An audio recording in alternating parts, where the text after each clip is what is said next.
काल जे थायरॉइड संदर्भात रील मी शेअर केला त्यानंतर मला काही जणांचे मेसेजेस आले की हे थोडं अजून एलॅबोरेट करून सांगा किंवा कॉलही आले मला 2.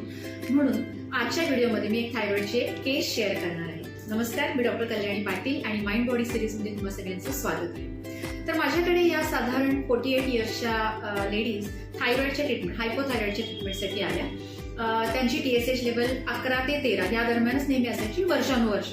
त्यांना 50 mg ची थायरोनमची टॅबलेट सुद्धा चालू होती, पण तरीही तिचं गोळी वाढवली तर त्यांचं TSH खूप डाऊन यायचं, त्यामुळे ते 30 गोळी चालू होती. याबरोबरच त्यांना सतत जॉईंट पेन असायचं, कुठल्या ना कुठल्या तरी स्प्रेन येत राहायचे कुठल्या ना कुठल्या मसलमध्ये.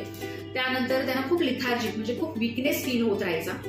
आणि याबरोबर त्यांचा एक स्वभावाचा भाग होता की त्यांना काही गोष्टी त्यांच्याच पद्धतीने व्हायला हव्या असं त्यांचा खूप अट्टाहास असायचा. वस्तू म्हणजे जागच्या जागी असणं किंवा ही गोष्ट याच पद्धतीने केली पाहिजे असं त्यांचं खूप असायचं. हा त्यांच्या स्वभावाचा भाग होता. या सगळ्याचा विचार करून आम्ही त्यांच्यासाठी होमिओपॅथिक औषध सिलेक्ट केलं. पुढच्या 2 महिन्यामध्ये त्यांची TSH लेवल 7 पर्यंत आली.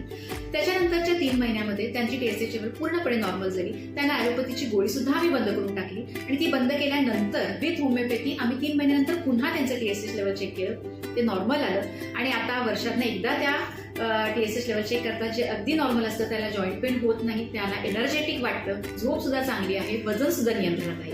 तुम्हालाही सुद्धा जर अशा प्रकारे हॉलिस्टिक ट्रीटमेंट करून थायरॉइड बरा करायचा असेल तुम्ही आम्हाला जरूर कॉन्टॅक्ट करू शकता. खाली दिलेल्या कॉन्टॅक्ट नंबरवर तुम्ही आमचा फ्री कन्सल्टेशन कॉल सुद्धा बुक करू शकता. पुन्हा भेटूया नवीन व्हिडिओमध्ये नवीन माहिती. धन्यवाद.